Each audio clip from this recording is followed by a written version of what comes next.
Hello everybody, I'm your friendly neighborhood Ohioman, and welcome to my weekly news and video roundup. So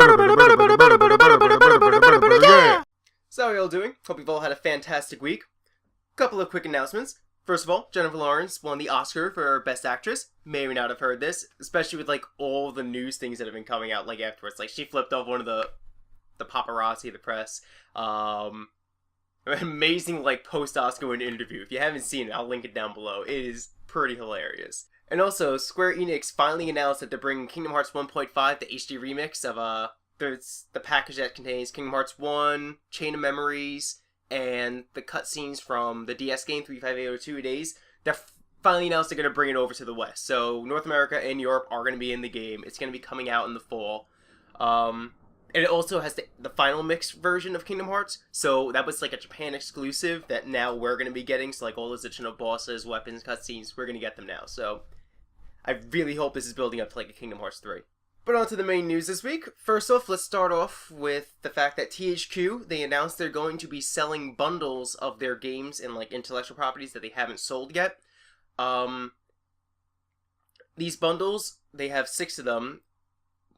There are going to be 4 that are just pretty much individual series, like Red Faction, Homeworld, MX, which is the motorbike series, and Darksiders. They're going to each have their own bundle, and all the games for each series going to be in them. They're going to have an internal bundle that's going to have all their games that they made in studio, Destroy All Humans, The Blob, Jews, Frontlines, those games. They're going to be all in its own bundle. They're also going to have a licensed game bundle, which is going to include games like Costume Quest, Worms, their Marvel Superhero Squad. That's going to be all in its own bundle also.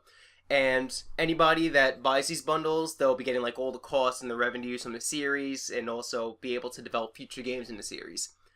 The one that I'm most concerned about, as you may or may not know, is Darksiders. I'm hoping that Crytek might buy it, because since they made Crytek USA, which is pretty much just Visual Studio employees, or the ex-employees now, I really hope that Crytek buys it so that Crytek USA can make the series at some point in the future. But they did say that Darksiders wasn't on in a game they were looking forward to making, so I wasn't sure if that's just at the moment or if they're not looking forward to making it at all. If they don't buy it, I hope it goes to either Platinum Games. They made Bayonetta, Vanquish, they made Metal Gear Rising Revengeance recently. So they know how to make action games, so that they would be a good purchase. And I know they said they were interested. Or I would also say that Ninja Theory would also be a good one to buy, because they only released 3 or 4 games, but they did Heavenly Sword, Enslaved, and most recently Devil May Cry, the new reboot.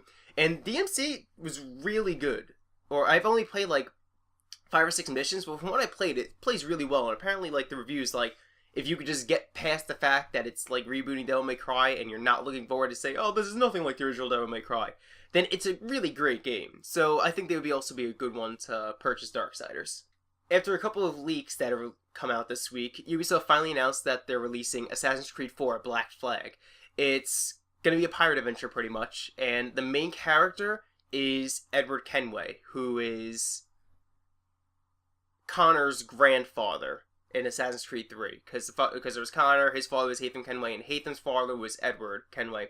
And I don't want to say too much, because it'll spoil some things with Assassin's Creed 3, and I know a couple people that still haven't beaten it, so I'm not going to say too much, but just know you're playing Connor's grandfather, he's a pirate, so ship battles are going to probably be a big part of the game. Also, on their website, they released a countdown to an announcements trailer, but it kind of already got leaked, just like all the other details about this game. So if you go on YouTube, I'm sure you'll find it somewhere. It looks pretty good.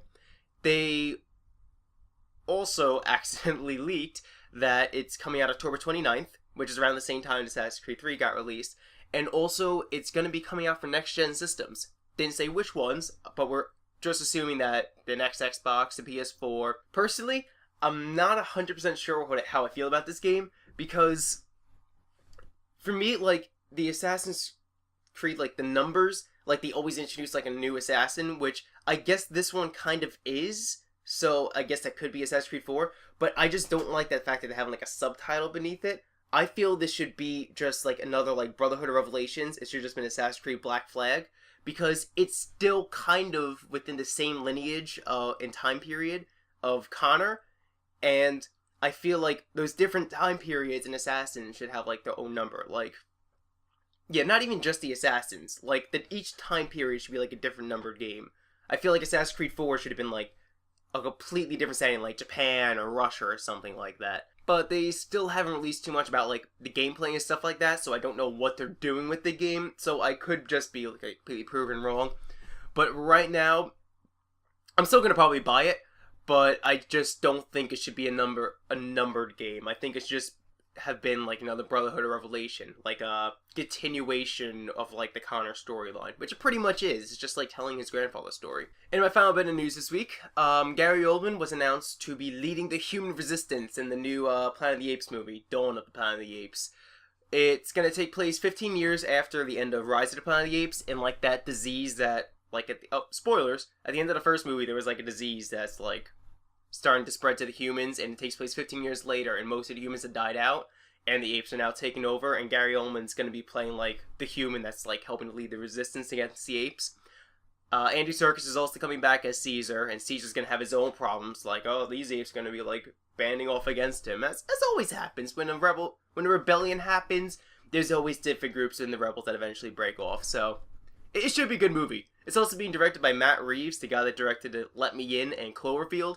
And Cloverfield is personally my favorite movie of all time, so I'm just looking forward to it. It should be good. And the first one was great, so there's no reason the second one shouldn't be, considering who's directing and who's going to be in it. So it should be coming out next year, I believe. May of next year is when it's going to be coming out, because they're going to start production this summer. And that's all the news I have for you this week. So, thanks all for watching. Feel free to leave a comment down below if you want to discuss any of the news items this week, or even if there's something that I may have missed and you want to talk about, just feel free to leave a comment about that also. Thanks again for watching, and I'll see you all next week. This